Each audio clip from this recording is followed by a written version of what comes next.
ওই আল্লাহর ওলি ডাক দিয়ে বলে, আমার বন্ধু বান্ধবরা 2 মিনিট নামাজ পড়লাম, নফল নামাজ 2 রাকাত পড়তে মাত্র 2টা মিনিট সময় লাগছে, এমনি তোরা আমার টিটকারে দেওয়া শুরু করছস, মোল্লা বেড়া ডাকার শুরু করছস, মোল্লাগিরি করার আরো সুযোগ পাইছে না, আমারে গালে গুলোজ করস। আরে আমি যখন কবরের পাশে আসলাম, আমি দেখি কবরের ভিতর থেকে মানুষগুলা, মুর্দার গুলা কান্দে আর বলে, আহারে আমার জীবনের 2টা মিনিট যদি আমি আল্লাহর জন্য ব্যয় করতে পারতাম, 2টা মিনিট যদি 2 রাকাত নামাজ পড়ে অতিরিক্ত করে আসতাম, আরে 2 মিনিট যদি ওয়াজের মধ্যে বসিয়া আল্লাহর রাস্তায় ব্যয় করতে পারতাম, 2টা মিনিট যদি আমি আল্লাহর রাস্তায় ব্যয় করতে পারতাম, আল্লাহর জন্য কোরআন হাদিসের জন্য ব্যয় করতে পারতাম, তাইলে আমার কবরে আযাব হইতো না, আমার কবরে আযাব হইতো না। এর দুনিয়ার মানুষেরা সাবধান, সময় নষ্ট করবে না। একজন আল্লাহর ওলি সাহাবী সাথীবর্গ নিয়ে উটুরির পরে সোয়ার হইয়া কবরস্থানের দিক দিয়ে যাইতেছে তো যাইতেছে, যাওয়ার কবর পড়ছে সামনে কবরস্থান, উনি উড় থেকে নাইমা, ঘোড়া থেকে নাইমা পট করে 2 রাকাত নফল নামাজ নিয়ত করছে, নামাজ পড়া শুরু করছে। নামাজ শেষ, সাথীরা তো বন্ধু বান্ধব যারা সাথে আছিল এরা তো বিটকিতে চাইলি যে কি ব্যাপার, ওই মনে পাগল হয়ে গেছে গাঞ্জা, মোল্লাগিরি দেখা, মোল্লাগিরি তাহাজ্জুদ পড়ে, নফল পড়িয়া রে, নামাজ পড়িয়া রে, আমরারে বয় রাখে নামাজ পড়ে এটা দেখছো নে রে, কই না এরকম অতক্ষণ লাগে নামাজ পড়াইতে পারা, নামাজ পড়ে কি করবি?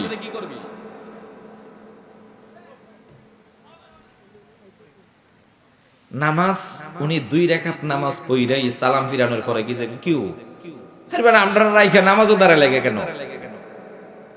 আমরা দাঁড় করাইয়া নামাজও দাঁড়ায় লেখেন, 2 রাকাত নফল করে লইছি, 2 মিনিট সময় নষ্ট করে লইছি, 2 মিনিটে কত দূর গেলাম হইলা? বারবার এই প্রশ্ন করার পরে সাহাবী আল্লাহর ওলি জবাব দিয়ে, রে আমার বন্ধু বান্ধবেরা, হাদিস শরীফে শুনেছি মানুষ যখন জান্নাতে যাবে অথবা কবরে যাওয়ার পরে সবচেয়ে বেশি আফসোস করবে তার জীবনের 2 মিনিটের জন্য, কেন হেলায় কাটাইলাম, হেলায় কাটাইলাম ববের জিন্দিগি, জেনে বুঝে না করিলাম বন্দেগি, জিন্দগি আমদ বরায়ে বন্দেগি, জিন্দগি আমদ বরায়ে বন্দেগি, জিন্দগি বে বন্দেগি শর্মিন্দগি, জিন্দগি বে বন্দেগি শর্মিন্দগি, জিন্দগি কোন জিন্দগি, জিন্দগি বে বন্দেগি শর্মিন্দগি। সময় থাকতে কইরা লাও বন্দেগি, নালে শরম আর লজ্জার আফসোসে জীবন থাকবে না। ওই আল্লাহর ওলি ডাক দিয়ে বলে, আমার বন্ধু বান্ধবরা 2 মিনিট নামাজ পড়লাম, নফল নামাজ 2 রাকাত পড়তে মাত্র 2টা মিনিট সময় লাগছে, এমনি তোরা আমার টিটকারে দেওয়া শুরু করছস, মোল্লা বেড়া ডাকার শুরু করছস, মোল্লাগিরি করার আরো সুযোগ পাইছে না, আমারে গালে গুলোজ করস। আরে আমি যখন কবরের পাশে আসলাম, আমি দেখি কবরের ভিতর থেকে মানুষগুলা, মুর্দার গুলা কান্দে আর বলে, আহারে আমার জীবনের 2টা মিনিট যদি আমি আল্লাহর জন্য ব্যয় করতে পারতাম, 2টা মিনিট যদি 2 রাকাত নামাজ পড়ে অতিরিক্ত করে আসতাম, আরে 2 মিনিট যদি ওয়াজের মধ্যে বসিয়া আল্লাহর রাস্তায় ব্যয় করতে পারতাম, 2টা মিনিট যদি আমি আল্লাহর রাস্তায় ব্যয় করতে পারতাম, আল্লাহর জন্য কোরআন হাদিসের জন্য ব্যয় করতে পারতাম, তাইলে আমার কবরে আযাব হইতো না, না, আমার কবরে আযাব হইতো না। এর দুনিয়ার মানুষেরা সাবধান, সময় নষ্ট করবে না। Time banded time to wait for none, time banded time to wait for none. সময় এবং নজির সুরত কার জন্য অপেক্ষা করে না। এর দুনিয়ার মানুষেরা 2টা মিনিট নামাজ পড়িয়ালো, 2টা মিনিট নামাজ পড়িয়ালো। যেহেতু তোদের জীবনে এখনো সময় আছে, জীবন আছে, 2টা মিনিট নফল নামাজ পড়িয়া আখিরাতের ব্যাংকে সওয়াব বাড়ায়ালো। এইভাবে কবর থেকে আমি যেন গুনগুনি আওয়াজে আওয়াজ শুনতে পাই। কবরবাসীরা 2টা মিনিটের জন্য, 2টা মিনিটের জন্য, মুহূর্তের জন্য আফসোস করতেছে। আমি চিন্তা করে দেখলাম, এরা যেহেতু দুনিয়ার হায়াত শেষ হয়ে গেছে, জীবনের সময় শেষ হয়ে গেছে, এরা থাকতে পারলো না, চলে গেছে। এরা তো আর 2 মিনিট সময় পাইবে না 2 রাকাত নামাজ পড়িয়া আখিরাতের ব্যাংকে জমা রাখবে, জান্নাতের কবরে তারা জমা রেখে দিবে। এটার সুযোগ যেহেতু তাদের নাই, এই জন্য তো আফসোস করতেছে। কিন্তু আমি চিন্তা করে দেখলাম, আমার তো এখন সময় আছে, আমার তো সময় আছে, হায়াতও আছে, এখনো মরি নাই। তাই আমি মনে মনে ভাবলাম, আমি 2টা মিনিট আল্লাহর জন্য ব্যয় করে ফিরি, 2টা মিনিট নামাজে দাঁড়ায় যাই, নামাজ 2 রাকাত নফল নামাজ পড়িয়া আমি আমার আমলের সওয়াব আখিরাতের ব্যাংকে জমা করে নিলাম। সময় ভাইরা আমার, আসুন আমার ভাইরা, এই সময়ের বেলায়, হায়াতের বেলায় আল্লাহ রাব্বুল আলামিন ডাক দেয়া বলে, জান্নাত কারা পাবে, আখিরাতে জান্নাতে কারা থাকবে, কার কবরটা জান্নাতের বাগিচা হবে। আল কবর রওজাতুম মিন রিয়াজিল জান্নাহ। কে কবরটাকে, যার যার কবরটাকে জান্নাতের বাগিচা বানাইতে চাও, কবরটাকে জান্নাতের টুকরা বানাইতে চাও, যার যার কবরটাকে জান্নাতের গর্ত বানাইতে চাও, কে চাও জান্নাতের ভিতরে তোমার কবরটা যেন জান্নাতের একটা অংশ হয়ে যায়, জান্নাতের বাগিচা হয়ে যায়। এই জন্য আল্লাহ ডাক দেয়া বলে, ও দুনিয়ার মানুষেরা শুনো, তোমাদের জন্য কবরের জান্নাতের বাগিচা রাখছি। আর কবরের জগতের পরে আমি আল্লাহ তোমাদের জন্য বিশাল বড় জান্নাত রেখে দিয়েছি। এক একটা গরিব লোককে, গরিব জান্নাতীকে 10টা দুনিয়ার সমান রাজত্ব দিয়া, ক্ষমতা দিয়া, বাহাদুরি দিয়া, প্রধানমন্ত্রী বানাইয়া, পুরা ক্ষমতা দিয়া, জাক জমক বানাইয়া আমি আল্লাহ এই 10টা দুনিয়াতে এমন কিছু নিয়ামত দান করব, যেই নিয়ামত রাখার জন্য 10টা দুনিয়ার জায়গার দরকার হবে। এই আমার বান্দারা, দুনিয়ায় সময় থাকতে 60 বছর 70 বছর হায়াত থাকতে এক কাজ কর আমার বান্দারা, যদি তোর জীবনটা কাজে লাগাইতে পারস, ইবাদত করতে পারস, ঈমান আনতে পারস, এক আমি আল্লাহকে বিশ্বাস করতে পারস, ঈমানদার হতে পারস, ঈমান আনার পরে যদি আমলে সলেহা নেক কাজ করতে পারস, তোরা যদি জীবনটাকে কাজে লাগাইতে পারস, নেক কাজ সওয়াবের কাজ কামাইতে পারস, নামাজের টাইমে নামাজ পড়ে ফেলস, রোজার সময় রোজা করতে পারস, এইভাবে যখন তোরা ঈমান আনবে আর নেক কাজ করবে, আমি আল্লাহ ঈমান এবং নেক আমলের বিনিময়ে এমন কিছু সওয়াব আমি আল্লাহ তোদের জন্য জমা রাখবো, যেই সওয়াবের দ্বারা তোরা জান্নাতে চলে যাবে। আমি তোদের জন্য জান্নাত প্রস্তুত করে রেখে দিয়েছি, 10টা দুনিয়ার সমান জান্নাত তোদের জন্য, এক একজনের জন্য এক একজনের জন্য 10টা দুনিয়ার সমান জান্নাত বরাদ্দ হবে। সবচেয়ে গরিব জান্নাত যিনি হবে, সবার শেষে যিনি জান্নাতে প্রবেশ করবে, তাকে 10টা দুনিয়ার সমান জান্নাত আমি আল্লাহ দিব। শর্ত হলো করা ঈমানদার এবং নেক আমলকারী হতে হবে। ঈমান আর নেক আমল থাকলে জান্নাত দিয়ে দিব। মাগনা হই পাওয়া দিব না, কামাই করতে হইব? ওয়াজ তোয়া গান বাজনায় গেলে কাজ হইব? ওয়াজ তোয়া মেলায় ঘুরলে কাজ হইব? ওয়াজ তোয়া ঘরের দরজায় কেতালিও ঘুমাইলে কাজ হইব? আল্লাহ রাব্বুল আলামিন ডাক দে বলেন, ওয়া তিলকাল জান্নাতুল্লাতী উরিসতুমুহা বিমা কুনতুম তা'মালুন। আল্লাহ ডাক দেয়া বলবে, জান্নাতীদেরকে ডাক দেয়া বলবে, ওই সেই জান্নাত যেটা তোমরা নেক কাজ করছো, সওয়াবের কাজ করছো, ঈমান আনছো, আর জীবনের সময়টা কাজে লাগাইয়া সওয়াবের কাজ করছো, আমলে সালেহা করছো, মুত্তাকি হয়ে আসছো, আমি আল্লাহ ওই জান্নাতের উত্তরাধিকারী তোমাদেরকে বানায়া দিলাম। ঈমান লাগবে জান্নাতে যাইতে হলে, 10টা দুনিয়ার সমান জান্নাত যদি পাইতে চাই, ঈমান লাগবে, আমল লাগবে। ঈমান আমল ছাড়া, তাকওয়া ছাড়া, মুত্তাকি ছাড়া, পরহেজগারি ছাড়া, তাকওয়ার জীবন ছাড়া, ঈমান আমল আর তাকওয়ার জিন্দেগি ছাড়া আল্লাহর তৈরি জান্নাতে যাওয়া সম্ভব নয়। সওয়াবও কামাইতে হইব, পাপ কাজ থেকে বাঁচতে হইব, তারপরে জান্নাত। ঠিক না বেঠি?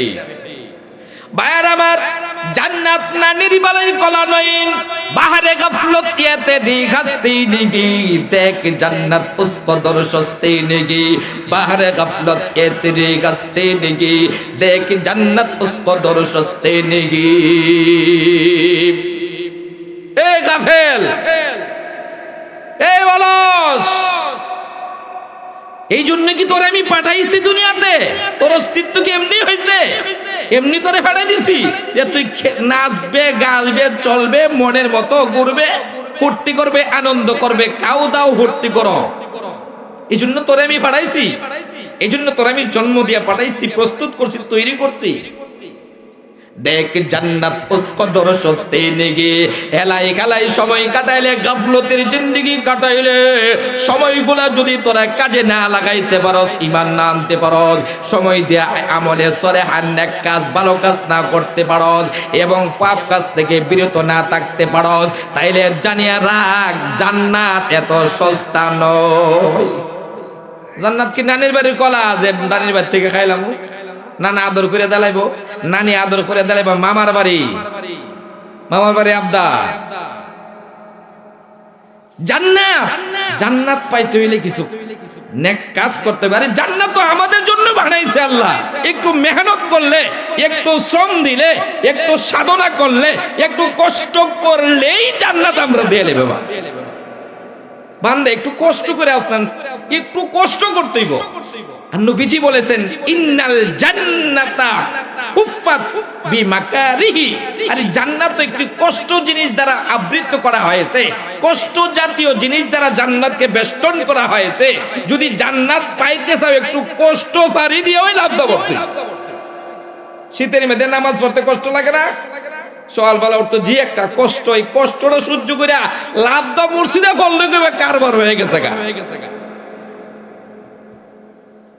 ভাইয়ার আমার, দেখেন আল্লাহ রাব্বুল আলামিন এমন একজন সত্তা, এমন এক রব, যিনি বান্দার কোন নেক আমল যদি করে, ভালো কাজ করে, সৎ কাজ করে, আল্লাহর প্রিয় বান্দা হতে পারে, মুত্তাকি হতে পারে, আল্লাহর মাকবুল বান্দা হতে পারে, আল্লাহ তারে যথাযথ সম্মান করবে, মূল্যায়ন করবে। আমল যদি নিয়ে যাইতে পারো, আল্লাহ আপনাকে অবমূল্যায়ন করবে না।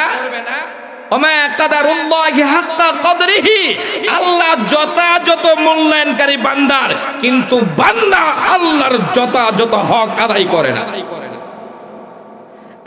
আল্লাহর কাছে যদি সামান্য নেক আমল নিয়ে যাও, এটার প্রতিদান আল্লাহ দেখাই দিব। فَمَن يَعْمَلْ مِثْقَالَ ذَرَّةٍ خَيْرًا يَرَهُ। আল্লাহ রাব্বুল আলামিন ডাকতে বলে, আরে বান্দা, তোর জীবনের হায়াতে যদি সামান্য পরিমাণও নেক কাজ করে আসতে পারোস, ভালো কাজ করতে পারোস, সৎ মানুষ হইতে পারোস, মুত্তাকি হতে পারোস, তোর জীবনে যদি নেক কাজ একটু করে আসতে পারোস, তাইলে নেক কাজটা আমি আল্লাহ হাসরের ময়দানে দেখায়া দিব। তোর প্রতিদান আমি আল্লাহ দিয়ে দিব। এই প্রতিদান সওয়াবটা তুমি দেখতে পারবা। একটু মেহনত করে আসতে হবে। ভাইয়ার আবার, মেরাজের রাত্রিতে আল্লাহ রাব্বুল আলামিন আল্লাহর নবীকে দাওয়াত দিয়া বুরাকে সওয়ার করিয়া নিয়ে গেলেন সরাসরি জান্নাতে। কোথায় নিয়ে গেলেন? মক্কা থেকে ফিলিস্তিন, ফিলিস্তিন থেকে প্রথম আসমান, দ্বিতীয় আসমান, তৃতীয় আসমান, চতুর্থ আসমান, পঞ্চম, ষষ্ঠ, সপ্তম বাইতুল মামুর, সিদরাতুল মুনতাহা, ইয়ার পরে সিদরাতুল মুনতাহার পরে হলো জান্নাত। জান্নাত হলো আসমানের 7 আসমানের উপরে জান্নাত, আল্লাহর আরশের নিচে হলো জান্নাত, আল্লাহর আরশের নিচে জান্নাত, 7 আসমানের উপরে আল্লাহ জান্নাত তৈরি করে রেখেছে। আল্লাহ রাব্বুল আলামিন জিবরাইলের মাধ্যমে নিয়ে গেলেন জান্নাত পরিদর্শন করার জন্য। আল্লাহ ডাক দিলেন, লিনুরিয়াহু মিন আয়াতিনা, আমার কুদরতি সৃষ্টি, আমার রাজত্বকে পরিদর্শন করার জন্য আপনাকে মেরাজের মধ্যে নিয়ে আসলাম। এ মুহাম্মদ, আমার বন্ধু, যেই জান্নাত আপনার উম্মতের জন্য, আমার সৎ বান্দার জন্য, নেককার বান্দার জন্য তৈরি করে রেখেছি, প্রস্তুত করে রেখেছি, জান্নাতটা একটু পরিদর্শন করে যাও, জান্নাতটা একটু দেখে যাও। আল্লাহর নবী যখন জান্নাতের ভিতরে ঢুকবেন, দরজা খোলা হয়েছে, মেরাজের রাত্রিতে আল্লাহ রব্বুল আলামিন অনুমতি দিলেন, জান্নাতে প্রবেশ করো। এমনি আল্লাহর নবী কদম মোবারক জান্নাতের ভিতরে রাখলেন। মেরাজের রাত্রিতে জিবরাইল জান্নাত দেখে চলে গেছে, দেখেন কি বানাইছে আপনার উম্মতের জন্য। আমার আল্লাহর নবী যখন কদম মোবারক জান্নাতের ভিতরে লাগতেন, মাত্র 2 জন, একজন হলো আল্লাহর নবী, আল্লাহর হাবিব মুহাম্মদ, সফর সঙ্গী হলেন জিবরাইল। মাত্র 2 জন জান্নাতে ঢুকছে। এমনি আল্লাহর নবী শুনতে পাই, নবীজি যখন পা মোবারক রাখছে, এমনি নবীজির পায়ের আওয়াজের সাথে সাথে তৃতীয় এক ব্যক্তির পায়ের আওয়াজ শোনা যায়, করমের আওয়াজ শোনা যায়, পায়ের জুতার স্যান্ডেলের আওয়াজ, কটকুটি আওয়াজে শুনতে পাই। আল্লাহ নবী আশ্চর্য হয়ে গেলেন, আমি জিবরাইল, এছাড়া কেউ নাই জান্নাতে ঢোকার, মেরাজের রাত্রে সাথী নাই কেউ, কিন্তু আমার পায়ের আওয়াজ, জিবরাইলের পায়ের আওয়াজ, 2টা আওয়াজের পরে তৃতীয় আরেকটা আওয়াজ পাইতেছি। যেমন তৃতীয় আরেকজন, 3 নম্বর আরেকজন যেমন জান্নাতে পা রাখছে, আর পায়ের করমের আওয়াজ, জুতার আওয়াজ, স্যান্ডেলের পদধ্বনি আওয়াজ টাস টাস করে শোনা যাচ্ছে। নবীজি ডাইনে চাইছে, বামে চাইছে, সামনে চাইছে, পাছনে চাইছে, 3য় নাম্বার লোকটাকে পায়ের আওয়াজ শোনা যায়, জুতার ধ্বনি শোনা যায়, করমের ধ্বনি শোনা যায়। ব্যাপার কি? নবীজি আশ্চর্য, দাঁড়ায় গেছে। আমার পায়ের আওয়াজ আমি বুঝলাম এটা আমার, জিবরাইলের পায়ের আওয়াজ আমার সাথে বুঝলাম 2 বন্ধুর, 2 সাথীর আওয়াজ, কিন্তু তৃতীয় ব্যক্তির আওয়াজ শোনা যায় কেন? নবীজি ডাইনে বামে তাকাই দিয়েছে, এই আওয়াজ করতে গেছে। 3 নম্বর পায়ের আওয়াজ, আর সাথী তো 2 জন, 3 জন তো নাই। কথা বুঝাইতে পারছি? ভাইরা আমার, আল্লাহর নবী ডানে বামে তাকালেন, কোন আওয়াজ যে কোত্থেকে আসে, পদধ্বনি, এই স্যান্ডেলের আওয়াজ, পদধ্বনি, স্যান্ডেলের আওয়াজ, পদধ্বনি কোত্থেকে আসে, এটা আল্লাহর নবী বুঝতে পারতেছে না কোথা থেকে আসে, সন্ধান করতে যাইলেন, কিন্তু আল্লাহর নবী হঠাৎ দাঁড়ায় গেলেন, ডাক দিয়ে বললেন, জিবরাইল, জিবরাইল, বল বল। একটা পায়ের আওয়াজ শোনা যায়, একটি জুতার আওয়াজ শোনা যায়, স্যান্ডেলের আওয়াজ, পদধ্বনি হচ্ছে, করমের আওয়াজের পদধ্বনি হচ্ছে। এ ভাই জিবরাইল, বলো তো 3 নম্বর লোকটা কেটা আমরার সাথে জান্নাতের ভিতরে জুতা সহ আওয়াজ করে করে প্রবেশ করতেছে, এই লোকটা কেটা? তাকে তো আমি দেখি না, এই কোত্থেকে আওয়াজটা আছে? এমনি জিবরাইল ডাক দিয়ে বললেন, ওগো আল্লাহর নবী রাহমাতুল লিল আলামিন, 3 নম্বর ব্যক্তির পায়ের আওয়াজ, পায়ের ধ্বনি হলো ওই ব্যক্তি, ওই সত্তা, যিনি আপনার গোলাম, যিনি আপনার পাগল, আপনার প্রেমিক বেলাল রাদিয়াল্লাহু তাআলা আনহুর, আপনার গোলামের পায়ের আওয়াজ শোনা যায়। এমনি নবীজি ডাক দিয়ে বললেন, বেলাল, মেরাজের সফর রাত্রিতে আমি আছি, সাথী তুমি, কিন্তু বেলাল তো আমাদের সাথে নাই, বেলালের পায়ের আওয়াজ শোনা যায় কেন রে? ও জিবরাইল, আমাকে জানায় দাও, এই বেলালের আওয়াজ কেন ওই 7 আসমানের উপরে জান্নাতের ভিতরে পায়ের আওয়াজ শোনা যায়, পদধ্বনি শোনা যায়? আমার বেলাল তো মক্কায় আছে, মদিনাতে আছে, আমাদের সাথে তো আসে নাই, বেলালের পায়ের আওয়াজ কেন শোনা যায়? প্রশ্ন করছে, কি একটা প্রশ্ন। নবীজি জান্নাতে 7 আসমানের উপরে, বেলাল মক্কা মদিনায় জমিনে উপরে যায় না, পায়ের আওয়াজ জান্নাতে শোনা যায়, ব্যাপার কি? এমনি ডাক দিয়ে বললেন, জিবরাইল ডাক দিয়ে বললেন, ওগো আল্লাহর নবী বেলাল আপনার গোলাম, আপনার সাথী, আপনার সাহাবী বেলাল আপনার গোলাম।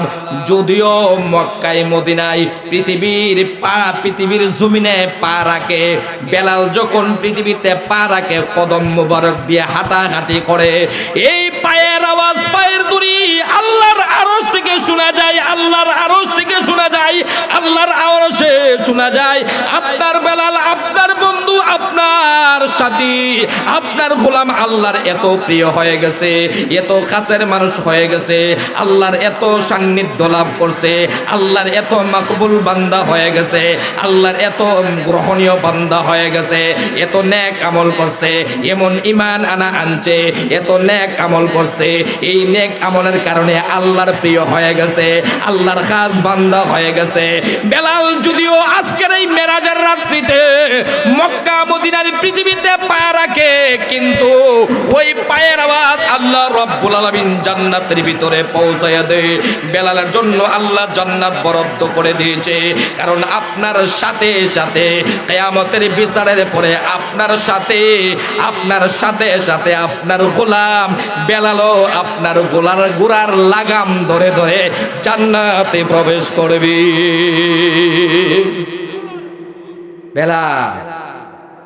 বেলালের পায়ের আওয়াজ শোনা যায় জান্নাত। কেন? কারণ বেলাল খাস ঈমানওয়ালা ছিল, ঈমান মজবুত, ঈমানের অধিকারী ছিলেন। ঠিক না বেটি? আমরার মতো কুসু পাতার ঈমান না। দেখবেন বৃষ্টি হইলে কুচু ক্ষেত্রের উপরে যখন পানি পড়ে, পাতার উপরে পানি টপকে টপকে পড়া যায়, জমিয়া তাহে না, উপরে থাকতে পারে না। আমরার ঈমান সকালে যাই, আবার বিকালে যাই, রাত্রে চলে যায়, আবার দেখা যায় রাত্রে আসে, বিকালে আসে, সকালে আসে ঈমান, বিকালে নাই, বিকালে আসে, সকালে নাই। ঈমান খালি হাফ ডাউন করে। ঠিক না বেটি? দেখবেন বাঙালি রে, যদি আজকে এই গান হইতো, এমুক সরকার হয়তো আর গান গাইতো, আল্লাহরে গাইলে তো নবীরও গাইলে তো, গানের ভিতরে আল্লাহরে গালি দেয়, গানের ভিতরে নবীরে গালি দেয়, গানও গাইতো, নবীরে গাইলে তো, ইসলাম গাইলে তো, হুজুরকে গাইলে তো, গাল্লানির ফরা দেখবা একদল যুব সমাজ তাইরা লইছে। বাঙালি রে সব জায়গায় পাওয়া যায়। ইমানে আনে শেষ করছে কিনা? আল্লাহরে গালি দিছে, তাবা দেয়, আল্লাহর কোন আগামাতা বুঝতে পাইলাম না, কইছে না? এত তালে দেখো ইমান আছে না গেছে? যারা কইছে এটার তো এক নম্বরে ইমান একবারে শেষ, আর যারা তালে দিছে একটাও শেষ। ঠিক না বেঠি? হাজারা কইছে এর তো ভিতরের ইমান নাই, ফেরেশতারা লইয়া উদাও। সূরা বেটা চুরি করে না? সূরা বেটা চুরি করে, জিনা করে। নবীজি বলেন চোরা বেটা যখন চুরি করে তখন তার কাছে ঈমান থাকে না, ঈমান আল্লাহ লয়ে জায়গা। বেঈমান অবস্থায় ডাকাতি করে। জিনাকুর যখন জিনা করে হাদিসের ভাষায়, তখন তার কাছে ঈমান থাকে না, ঈমানটা আল্লাহ নিয়ে যায়। যতক্ষণ জিনা করার পরে ফিরে দেয়। ঈমান আছে কি নাই? আমরা ঈমান তো হাফ ডাউন করে, কমে বাড়ে। আমার বেড়া বেলালের এত মর্যাদা কেন? পৃথিবীতে পা রাখে, জমিনে পা রাখে, পায়ের কদমের আওয়াজ, পদধ্বনি জান্নাত থেকে শোনা যায়। এটা হলো, এর কারণটা হলো বেলাল আল্লাহর প্রিয় হয়ে গেছে, আল্লাহর মকবুল বান্দা হয়ে গেছে। বেলালের ঈমান ছিল মজবুত, বেলাল ছিল মুত্তাকি, বেলাল ছিল এমন একজন ঈমানওয়ালা, বেলাল এমন মুত্তাকি ছিলেন, বেলাল ছিলেন নবীজির পাগল এবং নবীজির সুন্নতের পাগল ছিলেন, সুন্নতের পাগল ছিল। আমরা তো একটা সুন্নত রাখলে আরেকটা টিটকারি দেই। ঠিক না বেঠিক? নিজে তো হারি না নবীর সুন্নত পালন করতাম, আর একজন লাগলে কই বেড়া অত বড় সুন্নত লয় মরসদ বেড়া, সুন্নতে কোনো টাইম পাস না, টিটকারি দে, উস্কানি দে। আরে সুন্নতকে যদি কেউ টিটকারি দেয়, সুন্নতকে যদি কেউ উস্কানিমূলক কথা বলে, সুন্নতকে যারা টিটকারি দেয়, সুন্নতকে নিয়ে যারা টাটকা মস্করা করে, তাদের ঈমান থাকে না, তাদের ঈমান থাকে না, বেঈমান হয়ে যায়। এক আছে, কেউ যদি মদ খায় আর যদি মন করে যে আমি গুনাহগার পাপী হিসাবে কাইতাছি তাহলে এটা মাফ আছে। আর যদি কয় বড় মদ খাইলে কি যা খায় হজম করে যা তা খাওয়ান যা কেন করছে না জায়েজ, তাইলে ওই ব্যক্তির ঈমান নাই, অস্বীকার করলে ঈমান থাকবে না। আল্লাহ বলছে মদ হারাম, কেউ যদি করে না এটা হালাল, আল্লাহর সাথে যুদ্ধ ঘোষণা, তার ঈমান থাকে না। বেঈমান সুন্নত আমল করতে পারে না, আমি পারি না, আমি দুর্বল গুনাহগার অসহায়, তাইলে আলহামদুলিল্লাহ ঈমান আছে। যখন থেকে অস্বীকার করবে লোকটার ভিতরে ঈমান থাকবে না। বেঈমান মস্কারা করলেই বেঈমান, নত হইলে পারি না, পাপিষ্ট পাপী গুনাহগার মনে করলে ঈমান তাহে পাপিষ্ট হয়ে গুনাহ হয়। ঠিক না বেঠিক? আমার ভাইয়ের, আমার মূল আলোচনায় চলে যায়। এই জান্নাত এমনি পাওয়া যায় না, মাগনা। জান্নাত কি মাগনা না? মেহনত করতে হবে, কষ্ট করতে হবে। আমার ভাইয়েরা এবার তাকায় দেখেন, আল্লাহর নবী মেরাজের রাত্রিতে যখন যাইতেছে মক্কা থেকে যখন আল্লাহর নবী ফিলিস্তিন যাইতেছে, বাইতুল মুকাদ্দাস এমনই একটা গ্রামের উপর দিয়া জিব্রাইল সহ আবার দেখা যায় বুরাকে সওয়ার হয়ে যাইতেছে। একটা গ্রামের ভিতর থেকে, একটা গ্রামের উপর থেকে মেশকো আম্বরের সুঘ্রাণ নবীজি শুনতে পান, ঘ্রাণ নিতে পাইতেছে। আল্লাহর নবী ভ্রমণ করলেন মক্কা থেকে ফিলিস্তিন পর্যন্ত, কোন গ্রামের সুঘ্রাণ শোনা যায় না, কিন্তু একটা গ্রামের কাছে যাওয়ার পরে সুঘ্রাণ শোনা যায়। এমনি আল্লাহর নবী ডাক দিয়ে বললেন, জিবরাইল বলো তো এই সুঘ্রাণ কোত্থেকে আসে, এত মধুর ঘ্রাণ কোত্থেকে আসে? এটা তো জান্নাতি ঘ্রাণ, জান্নাতি ঘ্রাণ শোনা যায় গ্রামের ভিতরে। এই জান্নাতি ঘ্রাণ এই গ্রামে আসলো কিভাবে? জিবরাইল ডাক দিয়ে বললেন, ও আল্লাহর নবী, এই জান্নাতি ঘ্রাণ গ্রামের মধ্যে থেকে আসে, এর কারণটা হলো ওই গ্রামের ভিতরে একটা কবরস্থান আছে।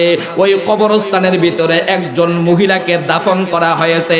ওই মহিলার কবর থেকে আল্লাহ জান্নাতি সুঘ্রাণ বের করে দিয়েছে। এই সুঘ্রাণ সকলেই ঘ্রাণ নিচ্ছে। আল্লাহর নবী ডাক দিয়ে বললেন, ওই মহিলাটাকে, যেই মহিলার কবর থেকে জান্নাতি সুঘ্রাণ পাওয়া যায়, জান্নাতি গন্ধ পাওয়া যায়, মনোমুগ্ধকর গন্ধ পাওয়া যায়, এই মহিলার পরিচয়টা আমাকে বলো। এমনি জিবরাইল ডাক দিয়ে বলেন, ওগো আল্লাহর নবী, ওই মহিলা এমন একজন মহিলা, এই মহিলা হলো একজন চাকরানী, ওই মহিলা হলো একজন গৃহকর্মী, ওই মহিলা হলো একজন বুয়া, ওই মহিলা হলো একজন চাকরানী, যেই চাকরানীটা ফেরাউনের ঘরের চাকরানী ছিল। ফেরাউনের স্ত্রীর মাথা আশ্রাইত, ফেরাউনের মেয়ের মাথা আশ্রাইত, এই ফেরাউনের ঘরে রান্না বাড়া করত, ঘর পরিষ্কার করত। ওই চাকরানীটা আল্লাহর উপরে ঈমান আনার পরে, আল্লাহর উপরে ঈমান আনার কারণে, আল্লাহকে বিশ্বাস করার কারণে, ওই ফেরাউনকে খোদা না মানার কারণে, ওই মহিলাকে চাকরানীকে দুরিয়া, চাকরানীর একটা শিশু বাচ্চা ছিল, কুলের বাচ্চাকে ফেরাউন দুরিয়া জবাই করে দিয়েছে। মার বুকের উপরে রাখিয়া কলিজার টুকরা কুচি বাচ্চাকে জবাই করে দিয়েছে। এরপর ওই চাকরানী ঈমান ছাড়ে নাই, ওই চাকরানী ঈমান ছাড়ে নাই, ওই চাকরানী ঈমান ছাড়ে নাই, ওই চাকরানী ঈমান ছাড়ে নাই। এমনকি ডাক দে বললে, ফেরাউনের চাকরানী, তুই জানিয়া রাখ, তোর সন্তান জবাই করলাম, এখন তোর ফালা, তোরেও জবাই করে দিব, হত্যা করে বলবো, যতক্ষণ আমাকে খোদা না মানবে এবং মুসাকে এবং মুসার খোদাকে না ছাড়বে, ততক্ষণ তোর মারতে থাকবো। এমনকি ওই মহিলা আল্লাহকে মানতে যাইয়া, ঈমান রক্ষা করতে যাইয়া, ঈমানকে ধরার জন্য, আল্লাহকে পাওয়ার আশায় নিজের জীবনটা কোরবান করে দিলেন, নিজের জীবনটা আল্লাহর রাস্তায় শহীদ করে দিলেন। ওই মহিলা আল্লাহর রাস্তায় কষ্ট স্বীকার করার কারণে, ওই মহিলা তার জীবনটাই কষ্ট করিয়া, জীবনটাকে আল্লাহর রাস্তায় ব্যয় করার কারণে, আল্লাহ রব্বুল আলামিন তার এই কষ্টকে, এই সাধনাকে, এই মেহনতকে, এই কষ্ট করার কারণে আল্লাহ রব্বুল আলামিন তার ঈমান এমন ভাবে গ্রহণ করেছে, ওই সাধনাকে এমন ভাবে গ্রহণ করেছে, আল্লাহ রব্বুল আলামিন তার ঈমানের উপরে খুশি হয়ে আল্লাহ তাকে জান্নাতের মালিক বানায় দিয়েছি। জান্নাত কি এমনি না? শ্রম লাগবে, মেহনত লাগবে। আসুন আমার ভাইরা, এবার আসেন মূল আলোচনায়। জান্নাতি আলোচনা। জান্নাতে যখন জান্নাতীরা হাসরের ময়দানে দুই দল হবে, হাসরের ময়দানে দুই দলে বিভক্ত হবে। আমতাজুল ইয়াউমা আইয়ুহাল মুজরিমুন, একদল পাপিষ্ঠ আলাদা হয়ে যাবে, একদল নেককার তারাও বিভক্ত আলাদা হয়ে যাবে। আল্লাহ যারা নেককার যারা সৎ কাজ করছে, ভালো কাজ করছে, মুত্তাকি যারা ছিল, খাঁটি মুমিন যারা ছিল, খাঁটি মুসলমান যারা ছিল, যারা নেক কাজ করছে, ভালো কাজ করছে, আল্লাহর প্রিয় বান্দা হয়ে গেছে, যারা মুত্তাকি ছিল, তারা নেককার হওয়ার পরে আল্লাহ ফুলসেরাতের রাস্তাটা 30,000 বছরের রাস্তা বিদ্যুতের আকারে প্লেনে করে উঠাইয়া ঘোড়ার উপরে সোয়ার করিয়া দৌড়াইয়া অথবা ফুন্ডারে দৌড়াইয়া অথবা হামাগুড়ি দিয়ে হাঁটতে হাঁটতে সকালবেলা যেরকম হাঁটে এইভাবে কাউকে হাঁটায় হামাগুড়ি দিয়া আল্লাহ 30,000 বছরের রাস্তা বিদ্যুৎ বেগে পার করিয়া আল্লাহ এই একটা মাঠ থাকবে, জান্নাতের 8টা গিট দেখা যাইবে। সকল জান্নাতীরা ফুলসেরাতের পাড়ি দিব। নেককার যারা, ইমানদার যারা, বেঈমানরা চির জাহান্নামী, ফুলসেরাতের মধ্যেই তারা ফিরে যাইব। আর পাপিষ্ঠ মুসলমান যারা গুনাহগার পাপ করছে, পাপ অনুযায়ী জাহান্নামের আগুনে পড়ে যাইব। নেককার, সালেহীন, ইমানদার, আল্লাহর প্রিয় বান্দারা, সৎ বান্দারা ফুলসেরাত পাড়ি দিয়ে গিয়ে দেখবে যার যার প্রাইভেট কার, একটা মাঠ থাকবে, বিশাল বড় মাঠ। এই মাঠটা পাড়ি দেওয়ার পরে 8টা জান্নাতের গিটের দরজা দেখা যায়, বিশাল বড় মাঠ। ওই সময় নবী, সমস্ত নবীরা, সমস্ত নবীর উম্মতেরা, আমরার নবী এবং আমরা সহ সকলে যার যার প্রাইভেট কারে, স্পেশাল প্রাইভেট কারে উঠিয়া জান্নাতের গিটের কাছে যাইবে। নেককাররা জান্নাতের গিটের কাছে যায়, দেখবো জান্নাতের দরজা বন্ধ। কি বন্ধ?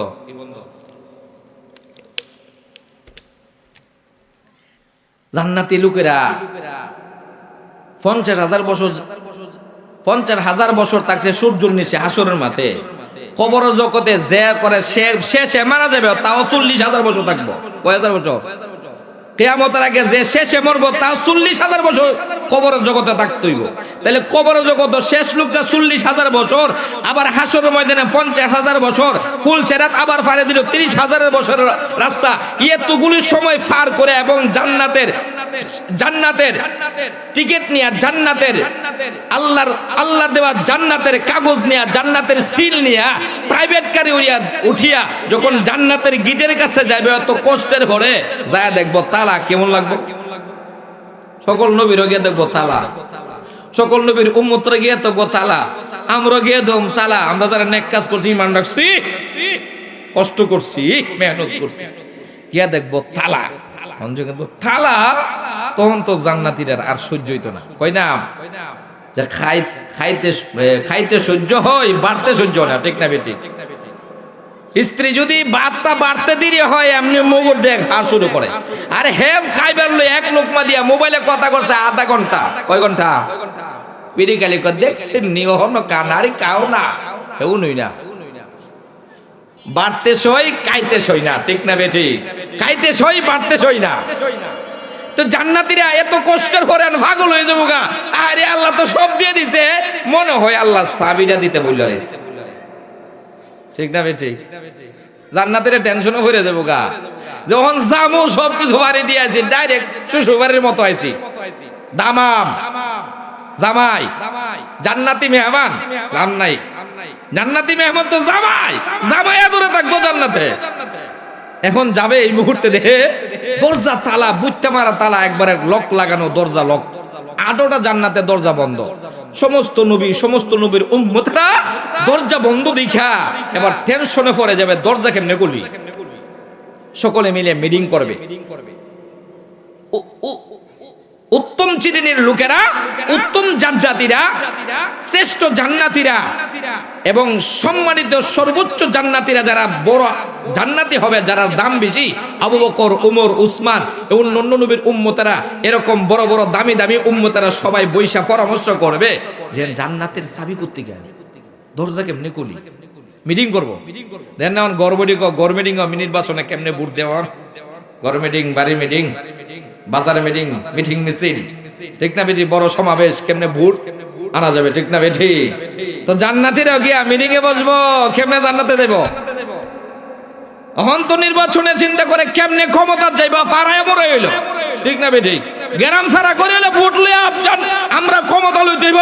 আর 10টা দুনিয়ার সমান একটা নিম্নমানের জান্নাতীকে, গরিব জান্নাতীকে দিবে। আর 10টা দুনিয়ার হইলে কেমন বেড়া রইব? বাংলাদেশ সামান্য একটু দেশ, ইরার রাজত্ব লাগি বাইরে বাইরে ফালাই দেয়। চাচা চিনে না, দাদা চিনে না, আলেম চিনে না, ধর্ম চিনে না, কর্ম চিনে না, দরকারের রাজত্বটা তাও নিজের লাগে না, আরেকবার লাগি ভাই মেরেলা